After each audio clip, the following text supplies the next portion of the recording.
कृष्ण काठी बहे निसर्गाचं देण, श्रीरामासाठी धावले हनुमान. कौलारू मंदिर आणि वाहता ओढा, मन पाडळ्याला हो पडे भक्तांचा वेढा.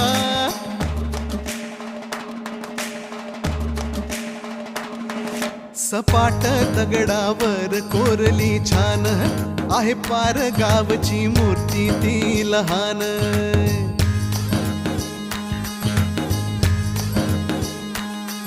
आहे देऊळ सुंदर 32 शिराळा, तिथे सूर्यदेव येती हो दर्शनाला. आणाया रामराज त्या बजरंगाचा आज, करूया जय जयकार गाऊया गोड मुखाने नाम. त्याच्या हृदयी सीताराम बोला जय.